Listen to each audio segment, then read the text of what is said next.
Here's the rewritten version.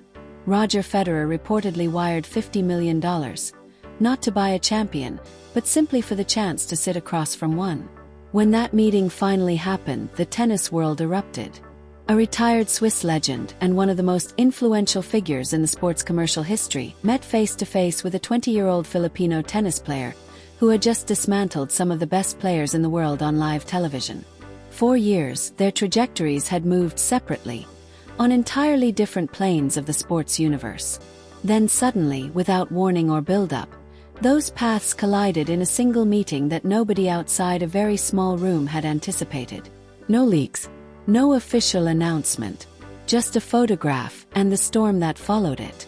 To understand why that photograph hit the way it did, you have to go back to Miami in March 2025 and understand what Alex Eala had just done. She arrived at the Miami Open ranked 140th in the world, carrying a wildcard invitation, 0 WTA titles, and no previous Grand Slam quarterfinal appearances. By traditional tennis logic, she had absolutely no reason to survive beyond the early rounds. On paper, the draw was a series of increasingly difficult tests she was not yet equipped to pass. She never consulted the paper. Her opponent in the quarterfinal was Iga Swiatek, reigning world number 1, multiple Grand Slam champion, and the most dominant player in women's tennis over the previous 3 years. The script seemed already written. Eala's left-handed serve, clocking around 90 miles per hour on first attempts and 75 on second, created angles that consistently dragged Swiatek wide and forced her into 32 unforced errors. Eala made just 12. On break points, the most pressure-compressed moments in any tennis match, she converted 8 of 10, 80%. The final score was 6-2, 7-5. Swiatek walked off the court wearing an expression rarely seen in professional tennis. Pure bewilderment. Systematically outplayed by a player most casual observers had never heard of 48 hours earlier. Social media moved before the post-match press conference had finished.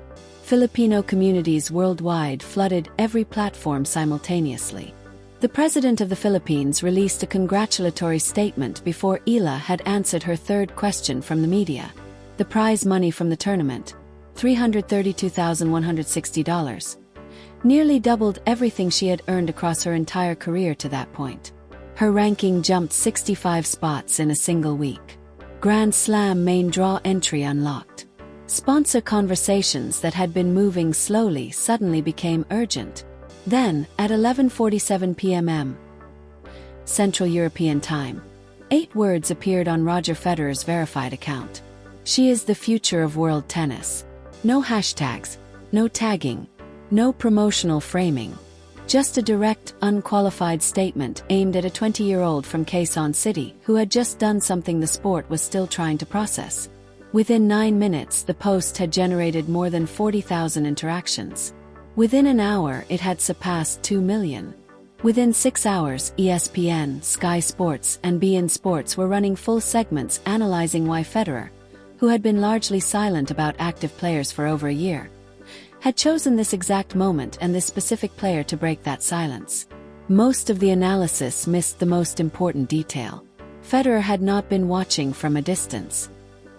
He had been watching closely, deliberately, and for considerably longer than anyone realized. Federer maintains a quiet network of talent evaluators who feed insights into his growing tennis and business interests. According to insiders, that network had flagged Alex Eala nearly 18 months before Miami. The interest was not simply about results. It was about the geometry of her racket preparation, her instinctive relationship with the net, the way she constructed points, not as isolated exchanges, but as sequences with intention embedded several shots ahead. Federer's coaching circle had reportedly noticed something in her playing style that reminded them of a specific philosophy: the attacking, all-court, technically multidimensional tennis that Federer himself had perfected during his dominant years at Wimbledon. Not a carbon copy, a philosophical kinship. A player who appeared to be asking similar questions of her opponents through different physical means. To them, Eala was not simply another talented emerging player. She represented something the sport had been gradually losing: Aggressive, creative, all-court tennis in an era that had tilted heavily toward baseline power and physical attrition.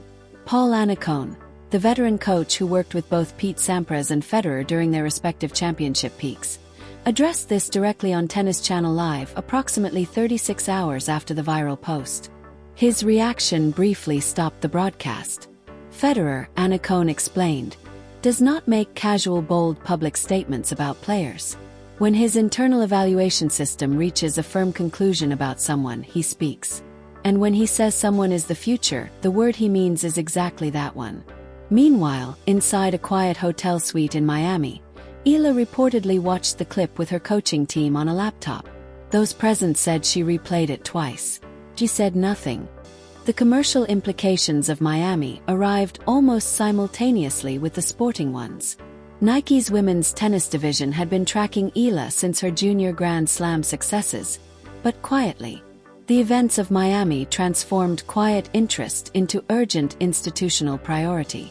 Within 72 hours of her reaching the semifinals, multiple executives independently escalated her profile to the company's Elite Athlete Partnership Committee, the same group that had structured landmark deals for Serena Williams and Rafael Nadal. Nike's opening proposal to her management was reportedly $45 million over 8 years, franchise athlete designation, a potential signature shoe line, and meaningful creative influence over campaign direction. It was considered one of the most aggressive initial offers the company had extended to a women's tennis player since Williams' contract renegotiation in 2003. Then Roger Federer and his circle entered the conversation through On Running.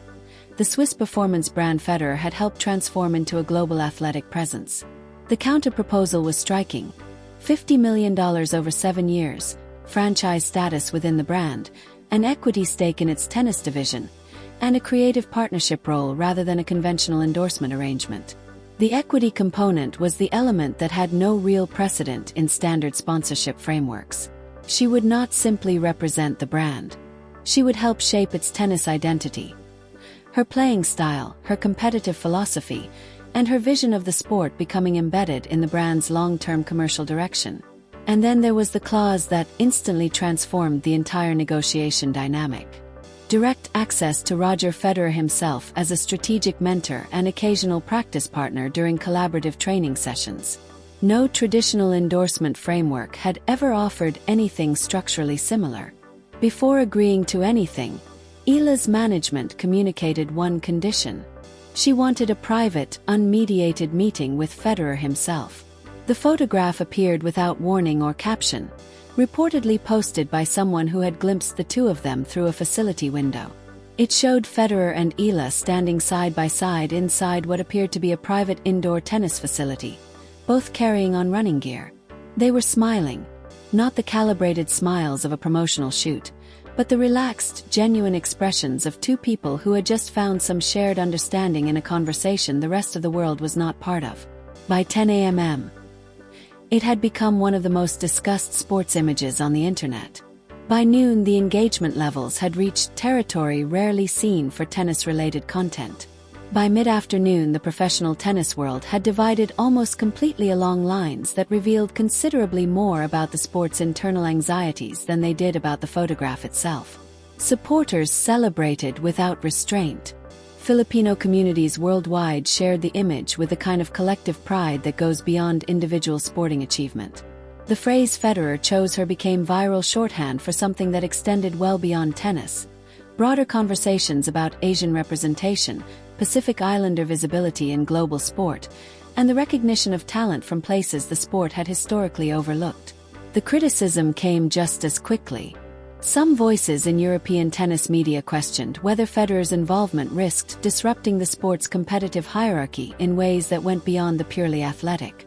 Anonymous insiders suggested through journalists that Eala's results needed more time to prove themselves beyond a single tournament run. Former world number 4 Andrea Petkovic raised questions on a German sports podcast about whether the commercial momentum surrounding rising stars sometimes accelerates faster than their competitive development warrants. Through all of it, Eala issued no public response. No defensive statements. No counter-narrative. While the world argued about what she represented and what she had earned, She quietly redirected every doubt and every skeptical comment into her preparation.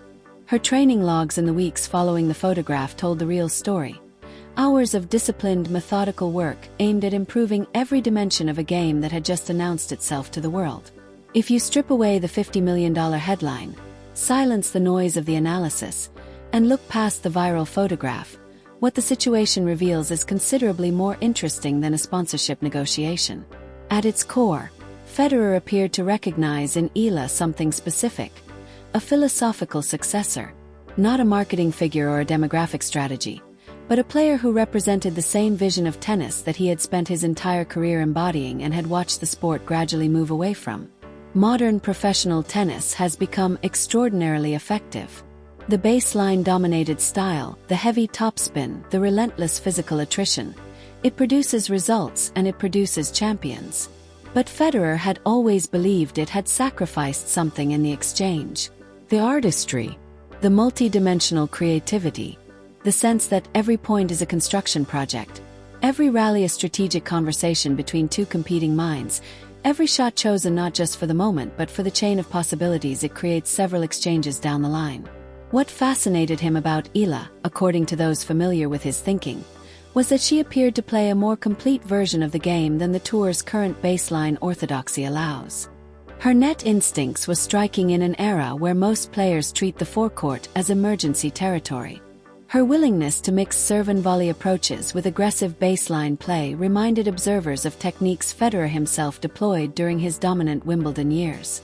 Her court awareness, her understanding of angles, positioning, and timing, suggested a strategic depth that her ranking at the time had not yet caught up with.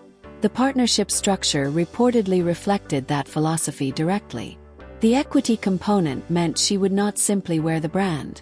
She would help shape its tennis identity, her playing style and competitive vision becoming embedded in its long-term direction rather than simply decorating its marketing materials. For the Philippines, the implications of all of this extend considerably beyond one athlete's career. Tennis infrastructure across much of Southeast Asia, training facilities, coaching networks, junior development pathways, tournament ecosystems, has historically operated with far fewer resources than programs in Europe, the United States, or Australia. Filipino players have succeeded not because the system surrounding them was strong, but often despite the system being limited, through extraordinary personal determination and talent that found a way through without the structural advantages their counterparts elsewhere took for granted. In that context, Federer's public and commercial alignment with Eala was widely read as something beyond admiration for a single breakthrough performance. It looked to many observers like a bet on a player who might help revive a particular vision of what tennis can be, and perhaps inspire a generation of players from regions that have rarely occupied the center of the sport's global attention. Whether that interpretation is accurate in every dimension or not, one effect was immediate and undeniable. The tennis world was forced to pay serious, sustained attention to a player many had overlooked just weeks earlier. That may be the most durable significance of the moment. Not the photograph, not the contract, not the viral phrase, but the recognition of talent, of philosophy, and of the possibility that the sport's next defining figure might arrive from somewhere it was not fully expecting.